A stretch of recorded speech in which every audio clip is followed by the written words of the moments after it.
Welcome to the best three-way Convo ever, brought to you by Honest Plumbing and Air, where a handshake still means something.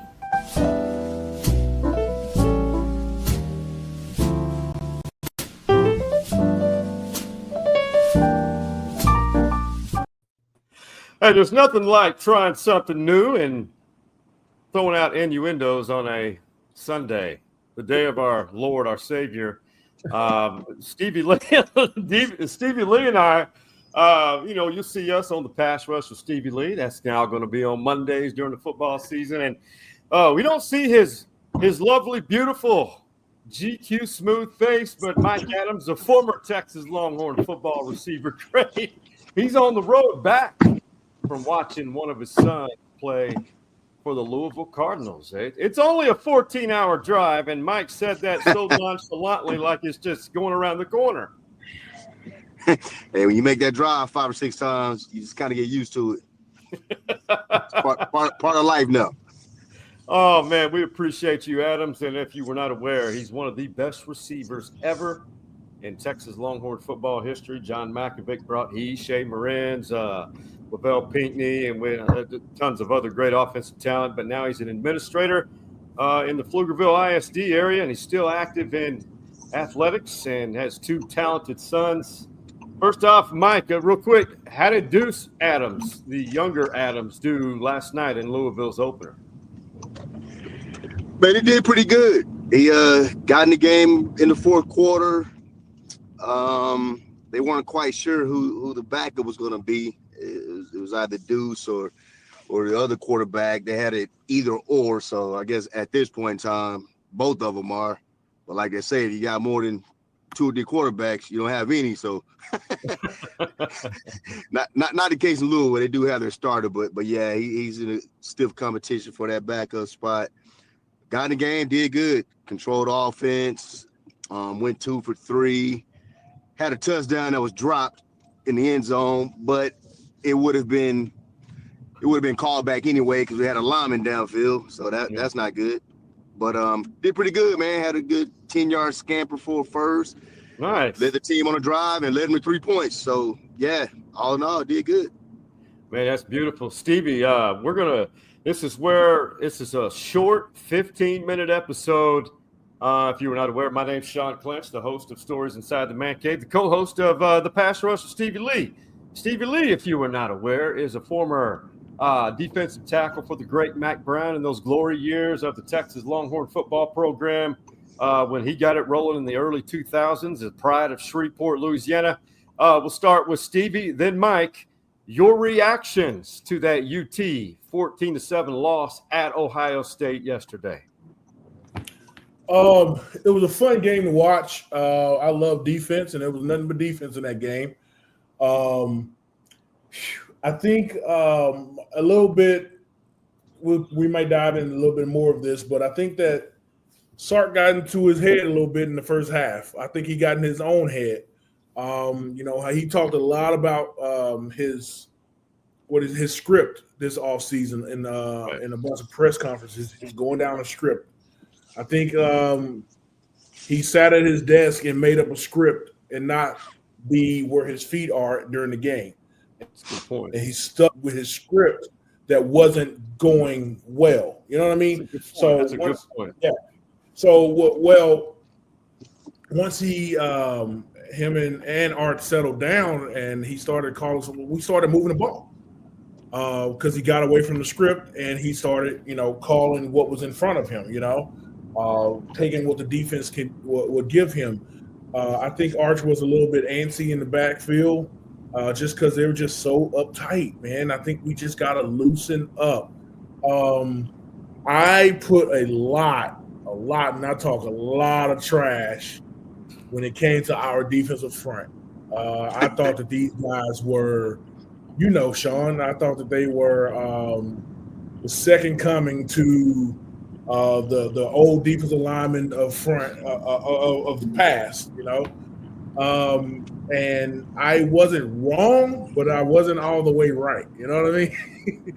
So there were some plays in there that I'm like, guys, you're on skates. And all you need to do, what you need to do when you're getting double team is you need to create a pile instead of getting pushed into the linebackers, right? So that's some stuff we got to work on our line and the O line. When we get down to,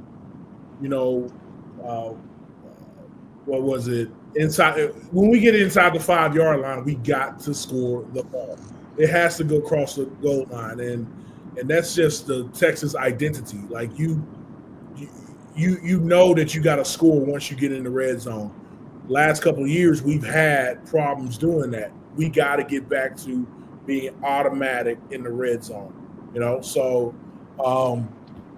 that was my take. I'm not worried. Everything is still in front of us. Ohio State is a really good football team. We went into their house, held them to 14 points, and we could have tied the game up at the end of the game. So after the jitters were shaken out, we actually started moving the ball. I'm still happy with what I saw yesterday. Mike, before we go to you real quick, I just want to remind everybody this is for Instagram only. To our wonderful audience on IG, I'm going to give you a Sunday treat. It's only 15 to 20 minutes out of your day, and the best three-way convo ever, brought to you by Honest Plumbing and Air, where a handshake still means something.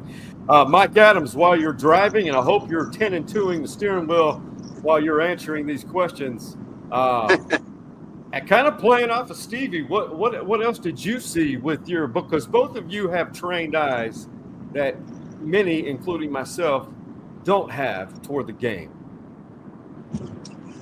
Well, I thought initially, first of all, you can't disregard the environment.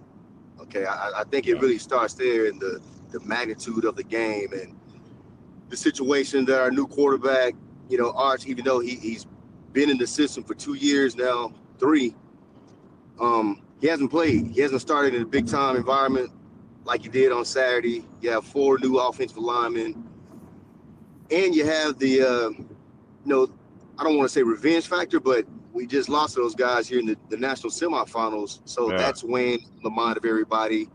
You can say it didn't matter and it was a new season, this, that, and the other, but we were talked up so much this summer, being the number 1 team in the country, and, here comes the second coming of Peyton and Eli, and talking about Arch. I mean, Ohio State pretty much just sat in silence, worked in silence, probably felt disrespected and had a lot to prove, and not to mention going against defensive coordinator who has 5 or 6 Super Bowl rings. Man, they showed that they were ready for this game. And I'm not gonna say, Sark got out coached. I just think Patricia and all of his experience and stopping Eli and Peyton Manning at various points in his career, he's not afraid of a guy who's never started a football game. So I think from a psychological standpoint, Ohio State was ready. I think the team was ready. I think defense played well. Ohio State didn't do anything special. I mean, we stopped them. They had a rookie quarterback, you could say, first time starting his game. He played well. I don't know if we got enough pressure or like I thought we would get. I thought Colin Simmons would have maybe 3 or 4 sacks. I thought, Trey Jones would be a terror in the backfield, but we didn't seem to get to saying like I thought we would have. I think everything else, I like the way Muhammad playing aggressive on Jeremiah Smith. Just at least setting the attitude, and I thought all that was fine. Even though he got a few holding penalties and things like that, I think the tone was set as far as we're not going to let this guy beat us. Right. I think they just caught some lucky breaks, to be honest, and they caught Arch on the off day, may have called Sark on the off day in terms of how he called the game. The script part, Stevie, I get where you're coming from. A lot of coordinators, they have a script, maybe it's 10, 15 plays, 20 plays. And when the game is tight like it was, you don't want to break script right away because you're still in the game. And that's kind of how Sark was probably looking at it. We don't need to, come out here at 5 wides and get off script. I do think we could have played a little faster than we did to kind of throw Ohio State off. Because when you got an experienced and they're not too experienced, but when you can just line up and tee off on an inexperienced offensive line without changing it up, I mean, it's something to be said about that. And that's why I think tempo comes into, it plays a big factor in getting even an experienced Super Bowl champion defensive coordinator off his game a little bit.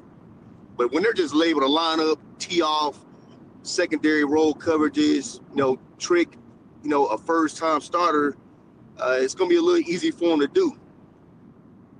See, I agree with that. And then, to both of you that, statistically speaking, the Texas run game had 160 yards rushing and held Ohio State to 50. Another point to the defensive side, they didn't get one sack. And I think the difference was Arch. He was picked off, twice? And, and then, but Texas, they had more yards. And the penalties were low. I mean, they had 6 penalties. People were talking about they didn't get breaks. Well, it was an SEC staff. I mean, and they let these teams play. And I loved it. Stevie, we'll go back to you, and then Mike, you briefly talked about it, the script, the play calling. What do you think with the play calling from Sark? Did you kind of get the sense, or was that just me? There was some communication issues, maybe. Could have been communications issues, but Mike he talked about it. The tempo of the game. When we get out of one play, we need to get right into another one. And I think that gave the defense too much time to see what was in front of them. So that has something to do with it. And the other thing is, when you have a script, you kind of know what's going to be called next. So get back on the ball and go. So I don't know what was going on there. It felt like it was too rehearsed, over-rehearsed. No matter what was in front of them, that they were going to do what they were going to do, instead of checking out or taking what the defense was going to give them. They were trying to force. It felt like it was forcing too much to me. I'm going to go back and watch it again. But you're exactly right, Shawn. I don't think anybody should be upset with this game. It's a 7-14 loss at their house. But when you look at total yards, when you look at rushing yards, and you look at passing yards, we beat them in every facet of the game except the scoreboard, which is that's the one that counts. Now, but I'm still all in with this team. There's some work that needs to be done, especially on the defensive line. So I'm really happy with what we got coming up. We got some games that we can actually try some stuff against and get some people some game experience. And then we come out with that gauntlet, hard schedule, away game gauntlet in the middle of the season. So I'm still all in with this team. This wasn't nothing for me. This was just a hiccup in the beginning of the season. If you're going to lose, you got to lose in the beginning. And I think these two teams will see each other in the end again. Mike, here's something that I just thought of, and Stevie, I wish I would have asked this to both of you, but something that I did notice pertaining to maybe the play calling. And Mike, I want to get your take on this. It's I noticed, how with Quinn in the offense, they had endless amounts of pre-snap movements, receivers, backs, a lot of motion, a lot of pre-snap motion. For you, Mike, what did you notice that, and why do you think that wasn't a part of the game plan at Ohio State? So that was, and when Stevie was talking about the offense, getting into another play, hurrying up, playing fast, and to your point, because it just made me think of something I saw on Twitter that, someone made a comment and they could have just been out of anger or whatnot, and I think they were being a little bit facetious, but they said that, Sark doesn't really trust Arch. And after sitting back thinking about it, he didn't want to put too much on his plate. To your point, not a lot of pre-snap movement, not a lot of motions. He didn't give him a lot to do that could probably disrupt, his mindset. and the offense as a whole. I think because when you get to a point where when you trust your quarterback, man, you turn him loose. Yeah. And I think this is a game that, maybe we were playing it close to the vest, didn't want to put too much on his place, not wanting him to be the factor of why we lost, but people could argue that was the factor why we lost anyway. We won the statistical battle in a lot of areas. Maybe lost it on third down, which is crucial. Definitely lost it on fourth down, but we were in position a few times to score on the goal line and got stopped a few times. And, all things being equal, I think Ohio State let their quarterback play. They called the offense, few risky plays for him, but he didn't really hurt him very much, didn't really turn it over. No big momentum changing game plays. And I think we put Arch in a couple of situations in the second half to where he had to make some plays and he turned it over, under duress. And I just think going into a week like against San Jose State and UTEP and Sam Houston State, before we get to OU, we got to let him throw the ball. We need to know if our receivers are up to snuff, because I felt like that was going to be a problem going into the season. I mean, we had, Wingo played a little bit last year, but he didn't play a whole lot. He didn't get a whole ton of snaps every game, and he's inexperienced. And then some of our other guys, I mean, we got a new tight end who he showed a lot of promise yesterday, but he's got to become a big part of the game plan. But, man, I really would have leaned on that backfield. If I'm worried about Arch's youth and not giving him too much to put on his plate in terms of pre-snap movement and motions and shifts and things like that, man, Wisner, Baxter, those guys are probably going to have 15 to 20 carries apiece until, if nothing else, guys, I'm getting my O-line into shape and I'm seeing what I can do in terms of that. Second half comes out. I mean, we're still looking at a 7-0 game. Maybe I go off script at that point and try to open things up a little bit. They're stopping the run, so on and so forth. But I don't even know if we knew what we could do going into the second half. I don't know. I don't know if they knew. I mean, because, we were 3 and out a few times and, got stopped on fourth down, I think, a time or two. I mean, I just don't know. So maybe we're in a little bit of an identity crisis, but I know going against San Jose State, Arch is going to throw the ball at least 30 or 40 times. And I'm going to see who can catch. I'm going to see who can pass block. I know my running backs can run the ball, but I'm getting ready to establish some sort of identity here for the next 3 or 4 weeks for OU. I like that plan. And they've got 3 consecutive opponents. A lot of people look at this with San Jose State, Sam Houston, and UTEP as games that aren't going to mean anything. But in this case, it does. When you have 4 new starters on the offensive line, several receivers, a tight end, and your main guy, your quarterback, who really needs to see those looks, and he's going to get it. Now, before we wrap it up, we're going to reel it in close to home. I don't know if either one of you guys had a chance to see week 1 of high school football in the Austin area, but Big Mike, man, one of your former employers as a coach, the defending state champions, man, I could not believe it. But Dripping Springs has been so close for so many years and have had a good run with Galen Zimmerman. They slayed the giant in Vandegrift. What did you happen to have any conversations with anybody, or are you shocked at all by that? Very shocked. Didn't see it coming.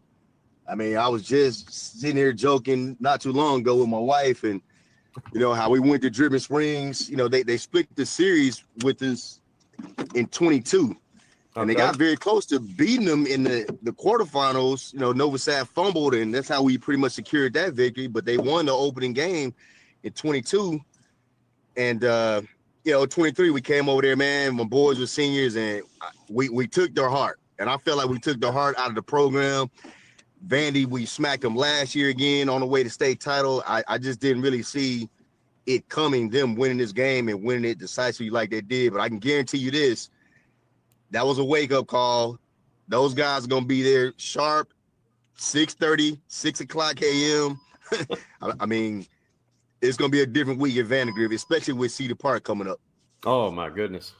Stevie, all the Austin area football is on a great level right now. It's fun. And shout out to the Anderson Trojans for winning the former Taco Shack Bowl It's now the Eddie Joseph Legacy Turf and Greens Shoal Creek Showdown. Shawn, you cannot stop talking about the Taco Shack Bowl. It's not the Taco Shack Bowl anymore, man. Just stop. I said former. I know. You don't have to say that anymore. It's just not. I know it's nostalgia for you, and I know it hurts you a little bit that it's not the Taco Shack Bowl anymore, but it's just not anymore, man. Come on. Let's let it go. I need help. I need therapy. Hey, Stevie, wrap it up for us, telling us, oh, my God, we got There he is. There we go. We took a little break. Right here. He's got the 1970 stash. I love it. Stevie, the banner here is a little too long, but tell Mike and everybody what they probably are going to be looking forward to on the next edition of the Pass Rush with Stevie Lee. What are they going to be looking forward to? Yeah, what are we going to bring to the table? We're going to talk about this game that we saw yesterday, man. I'm going to talk a little bit more about the D-line. I mean, the show is called The Pass Rush with Stevie Lee. I don't think we had a pass rush yesterday, but I want to get into the line and some techniques that I saw that might need to be corrected. Right. I don't put it on the kids. I put that on the coach. Mike, you were a coach, man, so I'm sorry. Yeah. Coach has got to own it. Coach has got to own it, no doubt. The first time I'm going to put it on the coaches. If they continue to do it, then I got to put it on the player, So well, you heard what Mike Lee said is either you're coaching it or you're allowing it. So there you go. There you go. I mean that's just kind of what it is. So yeah, I'm looking forward to the conversation. I'm looking forward to the conversation tomorrow with you, Shawn, because I'm ready. I'm fired up. Talk about this game, and then we'll talk about a little bit about the future tomorrow. Yeah, we will. Hey, man. Sorry to interrupt, but I like that the name of that. What was it called? Your segment? The Pass Rush with Stevie Lee. The Pass Rush with Stevie Lee. I think we need a playmaker segment. Making plays with the playmaker. Hey, let's do it. Man, we need a that. playmaker. I'm talking strictly quarterbacks and receivers. We can throw the running backs in there too.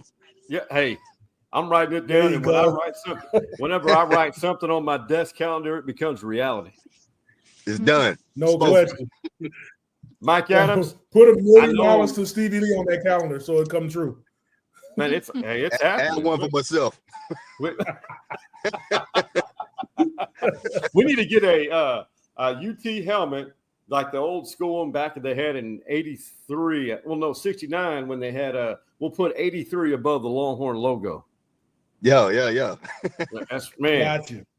MA, you're always welcome to join us on Sunday for the best three-way convo ever. Definitely, brothers. Definitely. You guys invite. I'm available anytime, man. Look forward to talking football, talking Longhorn football, and giving updates from my boys in Louisville, yeah. Looking forward to it. Man. Man, you be careful on the road and get back to Yes, Austin. sir. Good speaking to you guys. Longhorn Nation, keep your head up. It's going to be okay. Art's going to throw for 450 next week. That's right. Question. And we're going to win the game. That's right. By a lot. It's it's going to be early, 11 a.m. game, so I expect to see you guys at 9 a.m. Yes, sir. Sounds good. 9 a.m. Saturday, first tailgate. Let's go. Let's go. That's all I can offer. I can bring it.